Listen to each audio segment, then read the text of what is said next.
The Butterfly's Dream by Kerber's 314, Chapter 19, Stream of Consequences. His tale would end on a soft note, so much different to the start, so full of fearful and ecstatic energy. It was only natural that he should be scared when taking a leap of faith such as this, but in the same breath, hadn't he perhaps always wanted someone else to know, needed to have that second voice, if not a second option, simply listening and not judging? One would inevitably come with the other, though. This isn't some kind of prank, is it? He shook his head dismally. That was the reaction he was hoping he wouldn't get. Rejecting he was prepared for, but ridicule was a different kind of horror. He hadn't been known for pulling pranks after a certain age, but only because he avoided getting caught. Things might have been worse otherwise, though how much credibility had already been sacrificed. Oh, I see. The answer had been expected, and thus she didn't dwell on it, instead delving back into solitary contemplation. He sighed in both relief and exasperation, desperately wanting to get up out of the chair and do something, anything to distract himself from having to wait, sorting his notes or washing the dishes, a mundane task which would help reestablish a sense of normalcy. But wasn't this truly normal? For him, not having to cover up the truth would be in his most natural state. Telling her of this now was like ripping off his clothes and going bare as the day he was born, with all the freedom and vulnerability that went with it. For this was the way he was born, as near as he could remember. Why should he be ashamed of who he was? Because his entire life now hung on another's opinion. It wasn't even as bad finding out about the tailed beast sealed inside of him. That at least there was proof of, or so he was told. He'd had conversations with both the QB and Ruby, so it was more a matter of which people decided to accept. He was now entirely at the mercy of those same people, something even more fickle than the fate he outright rejected. You must know how insane this sounds, right? No, he shook his head in denial, or perhaps disappointment. This has been the way my life is for as long as I can remember. I can't imagine anything else. So to me, you might as well be the abnormal one with dreams that ramble on and on about nothing, focusing solely on your life and not the way it connected to everything else. Tintin furrowed her brow, probably annoyed with having her sanity called into question. He resisted the feeling of discomfiture under her flat gaze, knowing how silly he probably sounded. Naruto, everyone else has normal dreams which don't make sense. What's normal is to not have a second person living inside your head. He resisted the urge to obstinately say something like, as far as you know, and instead settled on a weak resistance. She's not living inside my head, just observing. We live our own lives in our own worlds, but there's no ignoring the other. Seeing her life, the things in it I could never imagine on my own. There's no doubt that she's a living person like you and me. If anything, it's easier to imagine that I'm just her dream. The last bit directed at the empty teacup where the dregs had settled to the bottom in a brownish muck. It was impossible to miss the frailty in Naruto's voice, which made Tenten lose her own defensive posture. She sighed heavily. Have you tried getting help? Like talking to a professional? You're the first person I've told. His eyes flicked up at her to see her flinch at the passive accusation. Besides, this isn't something that's happened recently. Whether you believe me or not, this is my normal. Ruby helped me so much with everything in my life that I never needed to go see anyone. For the longest time, I never even knew that something was wrong. He half-heartedly raised quotation marks around the word, illustrating how he felt about using it. Tantin looked like she was about to say something else, but quickly snapped her jaw shut and rolled her tongue over inside her mouth, like the idea in her head. She was thinking about his words, and that was a start. He could see the trouble she was having in formulating his decision, and for some reason that gave him hope that he might be able to sway her. He branched out his thoughts, looking for something, anything to offer the slightest shred of evidence. Just a sec. He stood unhurriedly, to not to spook her in her distraction, also because he wasn't confident on how good an idea this was, but in for a penny, in for a pound, although that expression still didn't make sense to him. Walking over to his bookshelf, which held more knickknacks and ninja gear than books, he crouched down to the shelves that were occupied and withdrew a single worn notebook with a cover that was once plain brown, now covered by childish drawings in only one or two salvaged colors. Here, he handed it to her with both hands, as if he were offering her a sacred manual. I wrote this when I was 9. She took the dogged stack of parchment from him with almost as much care after seeing how fragile it was bound together. She also spent a long time looking at the cartoonish drawings on the cover before so much as cracking the spine, finger tracing the vibrant crayon lines like it was comprised of ancient runes. "That's her," he offered with a lopsided smile, remembering just how poor his artistic skills were and how they had yet to improve. No response was offered to this, though Tintin's brow furrowed some more as if deciding if he would be capable of fabricating such an intricate story.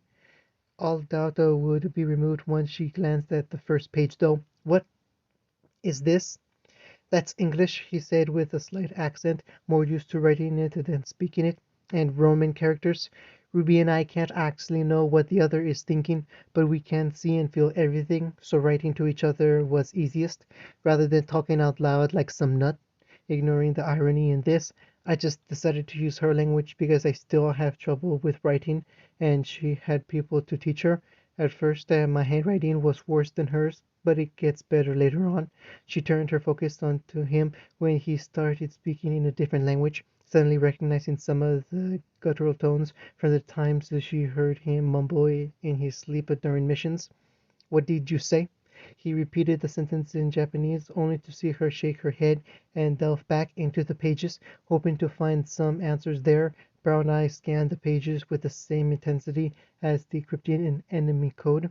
He tried to read her expression through the silence that followed, but soon gave up and walked over to his bed to lay down and wait. The conversation was exhausting him, but just closing his eyes would bring him no closer to rest. "Naruto?" The voice woke him from his non-sleep.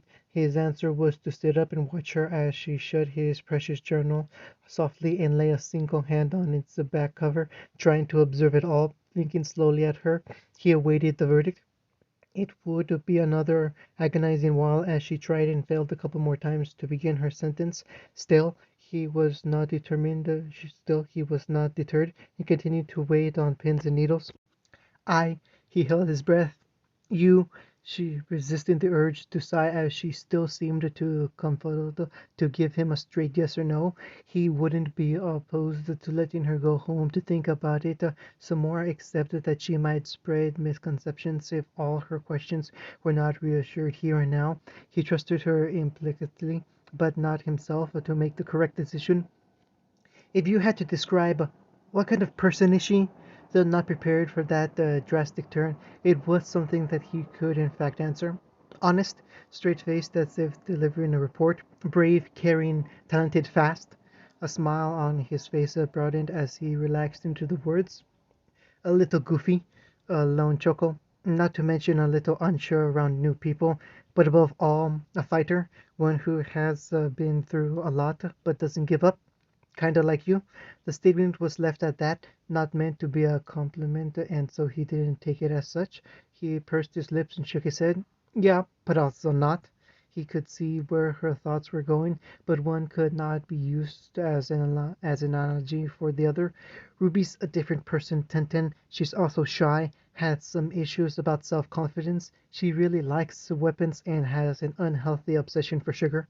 He could tell with her raised eyebrow that she was about to compare their food addictions, and so pressed on with almost desperate fervor.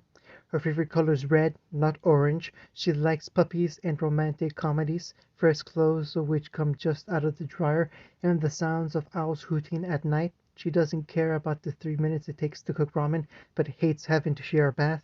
She's always careful about tossing old milk out of the fridge or finishing it before it goes bad. Her grades have always been good, and she's the one who taught me how to use the scythe. Well, actually, we learned that from her uncle. He took a pause, realizing he was just spotting disconnected thoughts which had no purpose but to occupy space. She worries a lot about growing up, now more than ever, and I know it's my fault. I try to help her where I can, teach her things to stay alive. I worry all the time because she's the kindest person you'll ever meet and is able to pick out the silver lining in everything. But she has her own worries too. Her world has literal monsters which prey on fear itself. That's just something they live with. Otherwise, they stay up at night trying to figure out ways to make her team work out. She used to wonder if she'd be as pretty as her sister, who's tall and beautiful and has confidence in everything she does. Though, what she still really wants more than anything is to grow up to be like her mom. She still misses her every day, but soldiers on because she's just the type of person who can see the joy hiding in the darkest corners. That's why I try so hard not only to make my own life into something I can be happy with, but to make the world more like the one she knows is possible. The finish line was was within sight, and he was breathing heavily. Listing the superficial differences was like crawling over tacks on his hands and knees. Divulging her private details was like the whip on his back. It may have been necessary, but he'd never forgive himself for it. Above it all, that would loom large and imposing in front of the solace which lay at the end. She's also got a sister and a dad and an uncle to support her, so she doesn't really need me. That was a rueful admission, though after all this, how could he deny that he was anything but a burden to her? She had given him his first real friend, imparted her knowledge and her pleasures, shared her family and herself with him. It was obvious who got the better deal. I see. She couldn't. Empathy could only take you so far with something so abstract. Tintin stood up and for a moment looked as though she were going to walk straight out then and there, probably go tell the Hokage to take him off of the active duty roster and check him into an insane asylum. But then she walked over to his bed and sat down next to him, placing a firm but gentle hand on his shoulder. I don't believe you. The shame and heartbreak were too much for him, and he refused to meet that condemnation head on. I think that she needs you just as much as you do her. He didn't question it, could barely comprehend it. These were the words that he had longed to hear for years, yet here they were, and he had no idea how to feel about it other than crass, overwhelming emotion. Tears were shed for himself for the first time, but no more so than was necessary. He would be the pillars to lift the both of them into the light, because that was just who he was, what made him a separate person from her, and what made them something whole, one to keep looking, and the other to remind them that it was still there to be found. So, as he looked back up to find Tenten's arms around him, he dried his tears on his sleeve and bundled up all the sensitivities he had let loose, gathering up the pieces of his life so that he would move on. You can cry if you want to. He shook his head, not that he couldn't, and not that the gesture wasn't appreciated, but he'd done what he needed to. She's had enough sadness in her life, and so have I. Tintin nodded at his words, and he could tell she understood enough. So she can see us right now, can't she? Mm-hmm. His answer was modest, but delivered without a doubt, something he'd been unable to do for too long a time. The wordless message she sent had been clear. What goes around comes around, stronger than before. So he could only guess what the things might look like from an outsider. There were a million questions that were probably on her mind. How did their bond actually work? What was the relationship if it could have been described? Hadn't he seen her and her sister naked since they were little kids? And did that mean that she got the same view? How had that affected his sense of self and his feeling to the opposite gender? What does she think of me? He laughed. She thinks you're pretty awesome, Tintin. Between you and me, you're her favorite. I think I'm going to like her. I know you will. So, is she the reason you started learning seals? His hand would pause over yet another of the scattered kunai, which was glistening in the early afternoon sun. The hours which passed would find them at their usual haunt, a training ground not far off into the many scattered patches of woods dotted inside the village walls. The cathartic and visceral act of training smoothing over the rough conversation still filled with many gaps and potholes. Maybe he pulled the blade out of the earth and wiped it on his trousers before adding it to the growing pile in his pouch. I guess it mostly was, but then I realized that the fourth jutsu was also seal based, and I got kind of sidetracked. There was always something trying to split his attention between her world and his. He still lusted after that unbeatable speed, even though there were many other aspects of the ninja arts that he knew he should probably focus on. "You're learning the Horizon?" Leaves rustled as she poked her head out to look at him with even more shock than she had shown earlier.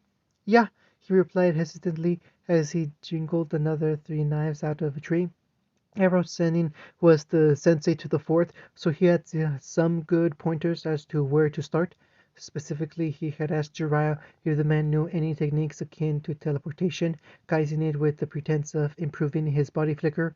It just so happened that it worked on both fronts, because in the end, wasn't the bridge between worlds merely a distance to be crossed? You really shouldn't refer to Jiraiya-sama like that. Hopping down from the tree, she held out her hand, in which he deposited the weapons he had collected thus far. He's the one who insisted on being called the super pervert. Tenten conceded the point with a shrug, having actually long since stopped the debate and was bringing up the matter merely for old time's sake. I think that's the last of them. After going through the exercise one might say too many times, he had learned just how many weapons the girl had on her at any given moment, learning to count the number thrown at him as an additional form of awareness training. His paltry number of thrown weapons were all accounted for, the nondescript kunai and shuriken marked with the barely visible hand scribble rose stamp currently resting comfortably in their holster. "Hm, I think you forgot one." Her back was turned when he looked over so that he couldn't tell if she was teasing him. Her tone suggested there was something ulterior, but without reading her face, he couldn't tell what. "Here, I think this one's yours too." It was impossible that he had miscounted, but his hand made its way to his thigh just to be sure it would hover there, his mechanics wiring effortlessly as he tried to process what was being handed over to him. She must have been teasing him. That's one of the fourth's kunai. The only part of him which worked was his mouth, during which he stared at it unmoving, as if the trident points facing away from him would leap out and bite. Like I said, I think this belongs to you." Blade pinched between thumb and forefinger. She pressed the handle further at him. "No, Tintin, I can't. This must have cost you a fortune." Her shrug denied nothing, but with the lopsided smile it was obvious she didn't care, which was to say that she must have really cared, because there was almost nothing as legendary as Tintin's miserliness when it came to her weapons, like, likened only to his own ramen addiction and the Hokage's gambling vice. "A weapon's made to be used. I'd rather see it in the battlefield than gathering dust on my shelf." There were plenty of others in her collection to take its place, of that there was no doubt. "I can tell you are far beyond me when it comes to seals, and you should have no problem reverse engineering it now." It was true that Jiraiya's advice had been vague and often misleading when it came to this subject. He had initially assumed it was done to get him to think his way around the problem, while normally that would be a reasonable path to learning. At the present he felt irreparably pressed for time and would take the shortcut if he could get it. Even still, "Are you sure I could just copy it out and give it back to you afterwards?" While this was a true enough statement, it was apparently not satisfactory, as she rolled her eyes and forcibly yanked his arm forward and pressed the handle into his palm. "If you want me to believe you're not like Ruby, quit doubting yourself and just take it. Actually, if she were here, I think you'd have to keep her away from your collection with a stick. I'll take your word for it." Imagining that it might not be so bad to have a kindred spirit, Tintin realized that her goading might have been taken the wrong way. "I don't mean that stopping to think before accepting something is necessarily a bad thing, waving her hand to erase the idea. "She ought to know by now that you, of all people, could learn a lesson in common sense. You tell her that, would you?" Tell her that I wouldn't mind sharing my weapons with someone who'd appreciate them. You just told her, he said distractingly as he cradled the tri-pronged weapon in both hands. Yeah, I just meant when you see her. That simple off-handed remark was enough to draw his attention away from the priceless object in his hands. Not only the simple ease with which his teammate had accepted this crucial facet to his existence, but the sheer faith with which he structured the sentence, using when and not if. You really have such confidence that I can do it? Another shrug, which meant that the same thing. Honestly, it's hard not to. I it I'd be too much of a hassle to explain things if you were any less convincing. Eccentricities bordered on insanity were common coping mechanisms among most veteran shinobi. Maybe her faith in him was her own grasp at a constant moving target called normalcy. It was a ludicrous situation to accept, but by the same token, if she didn't, it would neglect all the good Naruto had done for everyone that she knew, including herself. That would be a different and unbearable kind of madness. Besides, with two heads working on it, I have no doubt one of you will figure out something. And Ruby's a girl, therefore it's doubtless that she has more of a head on her shoulders than you do. Probably right about that. He reflexively pocketed the infamous kunai as he felt someone approach, though only afterwards realizing it was pointless. What's up, Neji? They had been working together as a team for so long that it did not surprise the elder teen that he was spotted well before he descended from the branches. He might have possessed the all-seeing eyes, but his teammates were not unobservant by their own right. So, the recluse decides to show himself at long last. He trod a few steps forward before sketching a small bow. To what do we owe the honor, Master Uzumaki? Naruto could tell the boy was mocking him, specifically because he couldn't detect a lack of sarcasm in the deliverance, despite being a jonin. The elder Hyuga had been deferring to him for some time now, ever since the overwhelming defeat during the tuning exams, where he ordered him to lighten up. Neji's way of easing into it was passive aggressive, forcing Naruto to eventually accept his royal treatment as a joke rather than force the boy to change his manners. Still, the blunt smirk when he retracted from the bow was a welcome sight. I asked first, "How are you doing?" "I am well, oh great sage. I do hope you enjoy yourself and had a fruitful time off. I am unsure how much more you will get. It seems the Hokage is requesting your presence as soon as possible." The non-existent lilt of joviality petered off halfway through, as if possibly Nedge's demeanor became even more serious. The other two's face hardened in accordance, and whatever thoughts there remained about the previous topics had then been shoved to the back burner. For now, the burning question was why Tsunade would be rescuing him when she had previously been content to have him holed up in the village at his own volition. She had been against this tutor taking him away again so soon to learn sage training, and had only got in her way because of Naruto's own desire to focus on seals. Well, best go see what the old lady wants. What did we just talk about? Something about stopping and thinking before we speak, maybe? Hey, I'm just telling it how it is. Should I go on ahead to announce your attendance, sire? Shut up, Neji. Of course, sir. Urgh. How could anyone assume he was making this up? It was a silly thought to assume he'd ever need more than one reality. The Hokage's office was somewhere he was familiar with. The oblong walls would smoothly slide into his life as a safe and inviting cocoon. The room where he saw the kind old man who was the closest thing to a family he could claim in this world. There was an undying sense of security within its walls, even when introduced upon by unsavory news or individuals, and even when the old man was no longer there. The incredulously young-looking blonde woman who had barged her way behind the sturdy oak desk and into his life would also begin to hold a dear place in his heart, right up there with his other blonde family who had been there since childhood. Sure, she didn't smile nearly as much, but he couldn't resent that. It wouldn't be her fault that every time he would be called back to that Oval Office, the occasion would be a serious one. But there it was, and he was just as much victim of this environment as everyone else. What you want, you old hag? Perhaps he had overcompensated for his teammates' overreacted decorum. He was usually subtler about his manners when around Tenten, who found no humor in his rude address to the village leader. Naruto, the scores of menacing implements which hovered just above his head retracted as the predictably severe woman in front of them coughed obstruently. All three of them dropped the pretenses of being human and fell into action. Word from Jiraiya's spies indicate that Akatsuki is moving faster than predicted. If their attention hadn't been laser-like before, as it was now, the woman would practically feel the heat on her forehead. They also claim that the Nibi's Jinchuriki is currently out of their village on a mission, which will leave them dangerously exposed.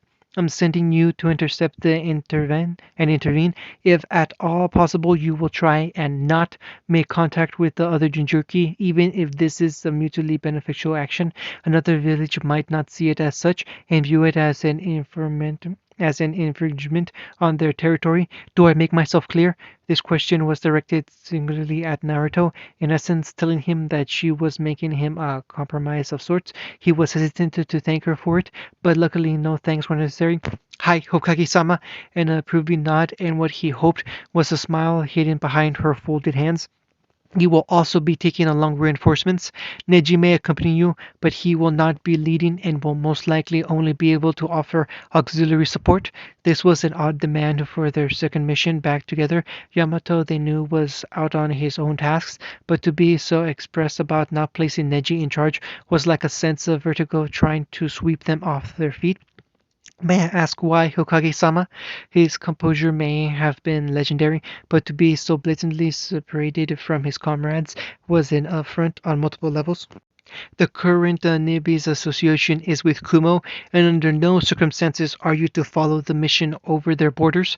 The pieces should have been clear to Naruto even before that, already knowing the identity of their target, but the stars were then aligned for all three of them. The strangely shaped orders were to fit a strangely shaped niche. The fifth Hokage knew their dynamic well enough to know that Neji would not allow his teammates to fight a battle without him if he could help it, even if that meant traveling so near to a country which had coveted his eyes for decades and would not stop under the pretense of being allies. This is your target. The woman threw a small but familiar picture to the only other female, knowing that she was most in need of it. Tintin sent a sideways glance back to Naruto, but held her tongue, placated on some levels, but forced once again to defer her questions for now. You will be leaving as soon as you and your other squad mates are ready. They should be here shortly. The familiar faces which greeted them would unfortunately be beset by the same grim determination which marked their last trip together, all except for the silver-haired Jonin, whose mask was forever unreadable, but whose eye would carefully survey the mood of his team with a disarming levity. It would take them almost a day to reach the planned route where they would intercept the two Akatsuki, punctured only by a few hours of sleep in which no one would get much rest. It was a good thing that Ruby was not the jealous type. If she were, it would have been especially hard to accept that Naruto had been able to divulge his secret without consequences. So far, of course, she wasn't. Thus, it was an easier pill to swallow, and yet another life lesson telling her to be more proactive on things.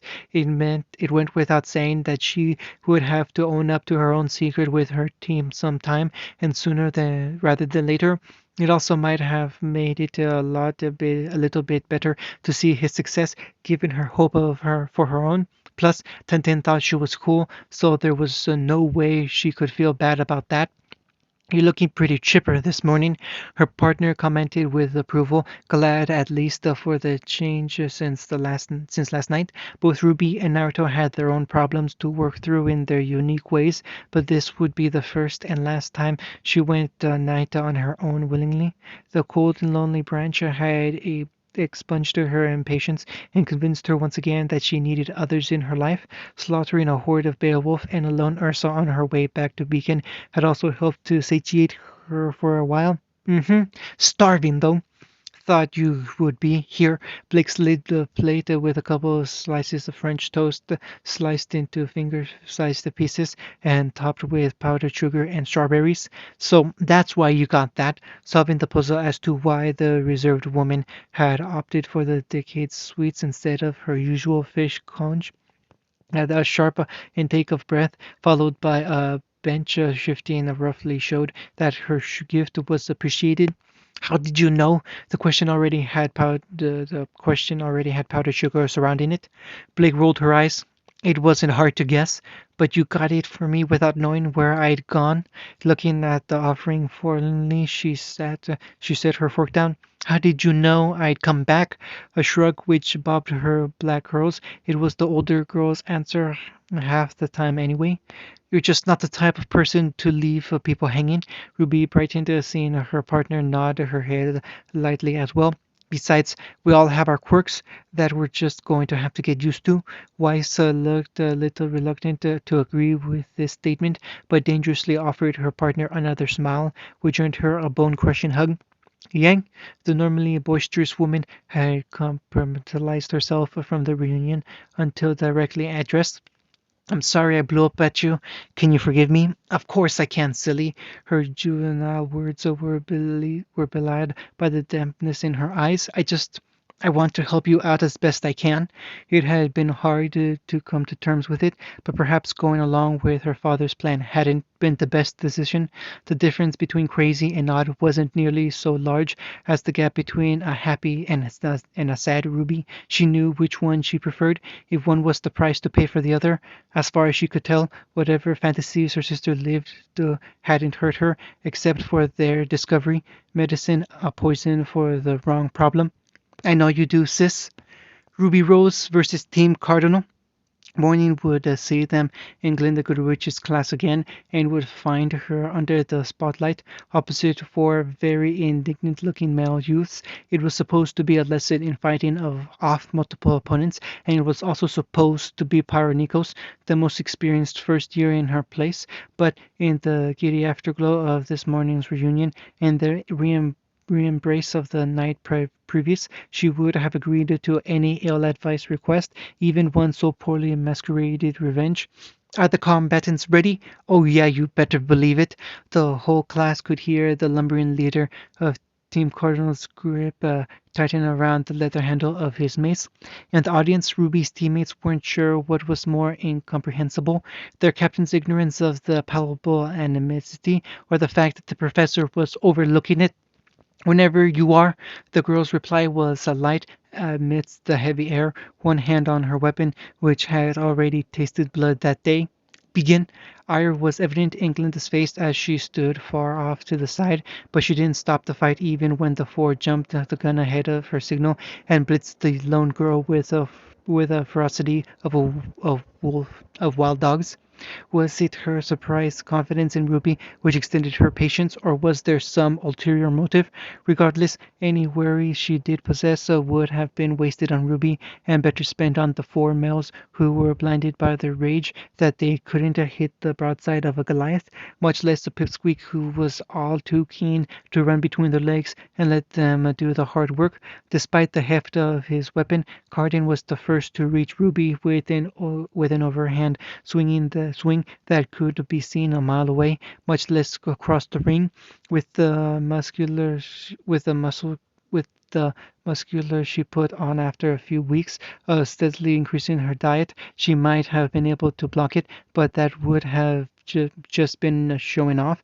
Skylark was the next one she had to watch out for because his halberd gave him reach enough to match her scythe, which was yet collapsed on the small of her back, turning the simple sidestep away from Cardin's mace into a parrot. Ruby unfurled the crescent rose with the momentum and batted away the oncoming axe, twirling it around herself and appearing to come for an overhand strike, which was fearfully anticipated by Sky. Bracing his weapon above his head, this preemptive block was used as a welcome stepping stone as she brought her weapon down onto the ground and vaulted from the offered beam, bringing her weapon down again onto Russell. She could only gap in mute horror before the tip of her blade poked him in the back of his head and knocked him out of the fight. While most huntsmen and huntresses had their aura naturally disrupted over their body, it was a misleading temptation to think that it was evenly disrupted, whether consciously or otherwise. Aura tended to congregate in the areas where one most focused on in a fight, and it took a concerted effort to divert it anywhere else. Not only was the back of the head a difficult place to contextualize, it also constituted one of the most vulnerable areas, as the nerves from the spine followed into the skull. He was out before he hit the floor, and as soon as he did, he became an obstacle for his teammates trying to assist Dove, who was fending off a ferocious series of blows from a girl three-fourths his size who had yet to break a sweat. Ruby knew that she was still not the most skilled weapons user she knew, and she certainly wasn't the most durable, even compared to her classmates. It wouldn't be a stretch to put her in the top percentile for the former, and she had certainly improved in the latter. But by the same breath, it was always good to know your limits. Along with that, one needed to have the humility to recognize that someone would always be better than you. Dove was no slouch with his sword, and she had the benefit of seeing him duel another student and wipe the floor with them, and so she knew that if she let the fight go on long enough, he'd be able to land a convenient strike, or more likely delay her long enough for his teammates to get her. She wouldn't give him the chance. Whatever vindictiveness he had at the beginning of the fight had very quickly been eschewed for the simple priority of staying alive.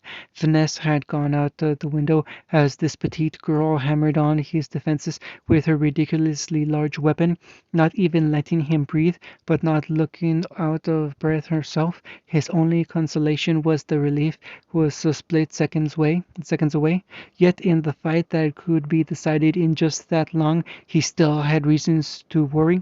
Take this. While the yelling didn't help, Ruby already knew that Sky was behind her with his polearm aimed at the small of her spine. She pretended to only notice him at the last second, but flexing her body just a few hands with out of the way was enough to avoid becoming a paraplegic and trip him up both figuratively but also literally as she then shoved a booted foot underneath his feet. The blue-haired young man would have been sprawled out on the floor if not for the back of Ruby's scythe rescuing him at the last moment. Although rescuing was perhaps too generous a term, as she then heaved him into the sword-wielding bronze-wing.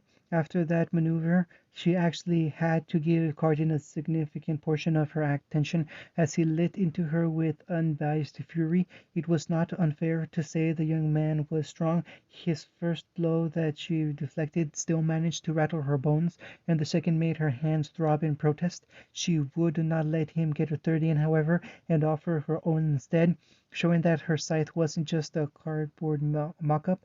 With the first retaliatory strike, one could see the young man surprised with this fact, but halfway through repositioning it, he had overcome the shock with his unequivocal indignity. How much would it help, though? The blade, as sharp as the moon's outline, carved a howling rhythm in the air in front of him, accompanied by the shrieking vocals of metal on metal, with no end to their sympathy.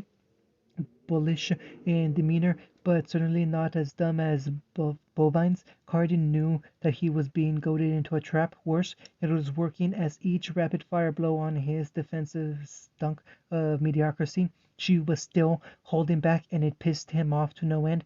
With a glint in his eye and a roar, he charged, ignoring the impending blow, which he might not have been able to avoid anyway, and shoved the spiked warhead in her face. It eclipsed the girl's gullibly wide expression of surprise with the sudden reversal. There was a satisfying resistance on the other end, a not so solid object caving under the entire weight of himself and the forged steel. Could he really be chuckling so self-satisfyingly at landing a crushing blow on a girl 3 years his junior and probably about a third of his weight? Probably not. Picardin was raised to be pragmatic. There were no shoulds you just did. He also shouldn't have been so eager to gloat, but that's what he did by letting his mace drop and folding his arms on the hilt, guffing as he stared down at the crumpled form of Dove. It had only been a few weeks. Their teamwork still needed fine tuning. In this respect, it could be argued that Ruby actually held the advantage against the Horde and would not have nearly as much luck against a singularly skilled opponent. The difference was that she knew this and was actively planning on her next fight, but it would be it next hour, next day, next week, or month, it didn't matter. She also knew to finish a fight definitively before celebrating. Crow had beaten that into her. It was only fair she do the same.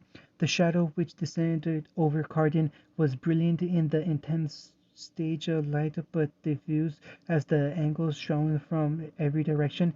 It wouldn't have mattered anyway, as even with his blind and desperate heaving, he could not raise his monstrous weapon fast enough to defend the downward swing of Crescent Rose directly on his two-handed grip. Ah! More than a grunt, but less than tears. The blow may or may not have shattered at least one thumb. It would nonetheless have the effect of making him drop his club. The intense sodium vapor lights already blinding him did little to help, even if he could hear the clomping of her boots as they landed on the hollow stage and sprinted at him. The fumbling swing with his bare paw went way high as she went way low, sweeping his legs out from underneath him and toppling the giant. The back of his head hit the mat, and the blinding light became a field of stars. Enough! It would take a few seconds for everyone in the audience to comprehend what had happened, and an additional few blinking minutes more until Cardoon would wrap his spiny head around the situation.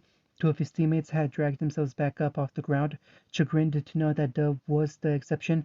It might have come to his defense had Glinda not stopped the match. He was glad she did, though. It was painfully obvious what would have happened next. Staring down the bottomless hole of a gun barrel left a few alternatives. Not when his aura was surely in the red, and the 12 5 millimeter hexagonal rifle bore with a 1 inch of 15 twist was so close that he could smell the dust in the shell waiting on the other end. That's enough, Miss Rose. Please stand down.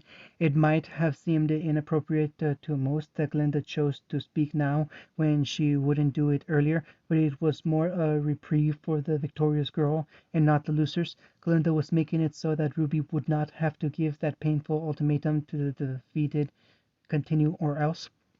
It was disconcerting how long it seemed to take the one brandishing the weapon to heed the command. That endless pit staring at him far too long for his comfort, though there was that brief instant in which he wished he had it back when pressed with the alternative. A hand, delicate and pale, extended down to him with a slim, unperturbed smile connected to it. He would have laughed, but there was nothing funny about the situation. Batting the hand away with more venom, which was called for, he struggled to be helped to his feet by his remaining teammates and a few medics who had come to haul off Dove.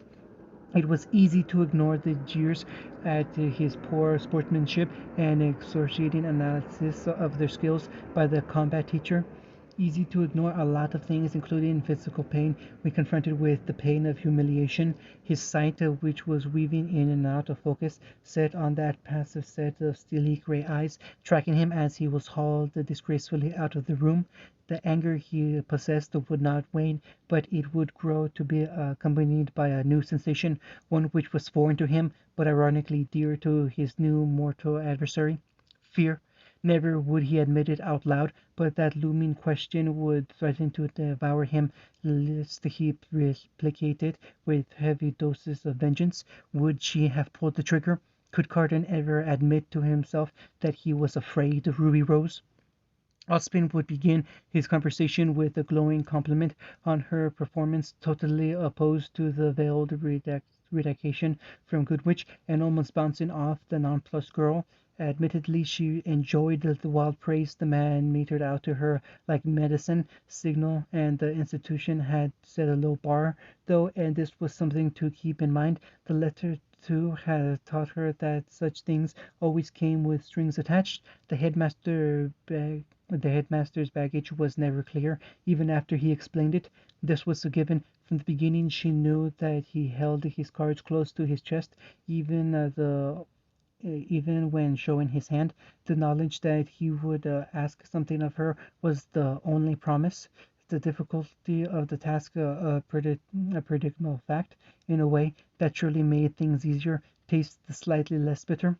His warnings and threats were given with that same offhandedness, simply telling her that things were going to happen soon, and then dismissing her so that she didn't give it a second thought. Not until she was retracing her steps back to Team Ruby's dorm, and then it became all she could think about. This continued to be a flaw shared by both halves. Discovering the world within, they were all too content to stay there, thus missing crucial aspects of their own surroundings. She may have had the most ninja-like senses within 3 generations, at least in her world, but that only helped her when she was actually using them and not staring at her plodding feet while trying to wrap her mind around what sort of dangers awaited her, and by association, her team. Hey there, Shorty. Her hand spasmed reflexively, grasping at nothing. She quickly remembered that Glinda had been stubborn about having her weapon stored in the student lockers after her class, and thus she didn't have Crescent Rose with her. Carden. She could still handle this if it came to it, but it wouldn't. She was not too proud to run away with her semblance. That was a rather cute performance you gave today. He was making no attempt to make his words agree with anything else on his person, mouth coiled in a sneer and hand held dubiously behind his back. What do you want? Her words were curt but unprovocable. At least in her opinion, Carden seemed to take offense with her breathing. She followed her probing up with the slow gesture of putting her fist in her own palm, a symbolic gesture in Naruto's world, and seemingly a universal human expression of reconciliation and peace. She wanted him to know she held nothing against him, but mostly she did it just as a steadying gesture for her own mind. Nothing, Red. Just wanted to congratulate you on your win. The reminder did nothing for her, but drew concrete flinches from the other 3 members of Team Cardinal and an extra throbbing tick in Carden's neck. I mean, it's quite the accomplishment for such a special girl. He shrugged, exposing a light stack of papers in his left hand. You might have gone through a lot, and to be able to overcome that and attend Beacon, it's almost like those stories on Bailey's cereal boxes about the retard athletes, inspiring. Those sharp silver eyes needn't have caught the painful familiar heater on those pages. Carden's poor innuendo was enough to lead her to why he had confronted her. Shouldn't you be off licking your wounds, not picking another fight you can't win? It wasn't her style, but like a cornered animal, she snapped out wherever she could and at the weakest targets. Cardin's back up, catching on rather quickly themselves, lesser animals deferring to the apex predator. But that was still Cardin. They might have been scared of her ability, but they were male and she female. It was simply a probability that was difficult to shake even when stared in the face. To them she was still Beta, and when their alpha barked at them, they came shivering with their tail in between their legs. You might be pretty damn good, certainly earned your place here on skill alone. The older male whipped his head back around with barely construed fury, careful not to wrinkle the papers in his hands. But what do you think Ospin will do if he finds out you went to the loony bin? He took her silent shaking as fear, and like his previous defeat, lauded his victory prematurely. You must have a guardian angel watching over you. I mean, do you know how hard it was to find these? My dad had to call in a bunch of favors from fellow council members who had to be persuaded to remember what that one council session had been about. Huh! The slight yip of laughter was not what he was expecting, and it drew out a bit of his repressed fear. A guardian angel, huh? Who do you think it is? Go ahead, tell Osmond. See what he does. There was a perverse pleasure she was drawing from his suddenly paling face, a heat like a magma welling up from deep within her psyche. Fine! Even better, I'll get the incompetent headmaster kicked out too. Just you wait. Waving the papers at her like a sword was perhaps not the best idea. They were just copies, but to have the nail slashes tearing through the pages, hairs above his fingers, not, must was not a reassuring feeling. Do you really think that's a wise idea? Ruby was staring at her nails like she was inspecting them for dirt, but with those suddenly pointed tips staring vicariously at the ceiling, she was more likely to find bits of flesh stuck under crimson nail polish. With that simple gesture, it was like the wad of shredded pages he'd been shoved down Carden's throat. I mean, you are threatening a crazy girl. Suddenly looking up at them and cocking her head at an oddly severe angle, she could still appreciate the sweat dripping down the four sunken faces. You never know what I might be tempted to do. It was a bluff. It had to be. This wasn't her. This was a Ruby without trepidations, without doubts, sure. But was it really her? It was beginning to feel like a dream. Her type of dream where she could see and feel and touch and taste everything she did, but she wasn't in control. She could give up control. It would get results. It was proven for results as she stalked creeping steps by creeping step to the ghoulishly afraid boys, the stench of their bodies excreting everything from sweat to fear to other less pleasant smells, even those were sweeter than the freshness strawberry to her right now. Look, we were just messing around. We won't tell anybody anything. Hey, it's all in the past now, right, guys? Guys? But his backup had already fled at the sound of his own voice, and Carden was left alone with the handful of shredded pages, which the crimson girl with the equally red aura dwarfing her and filling up the half hallway like nerve gas. Go, Carden did, staring at his retreating backside, scrabbling down the smooth tiles like his pants were on fire, was too much for all the new emotions welling up in her, and the primordial feelings gave way to good, old-fashioned comedy. She snickered, she laughed, she cackled uproariously, which devolved into tittering giggles as she practically skipped down the hallway to her dorm, where friends were waiting with warm smiles and warmer welcomes. Maybe being crazy wasn't so bad.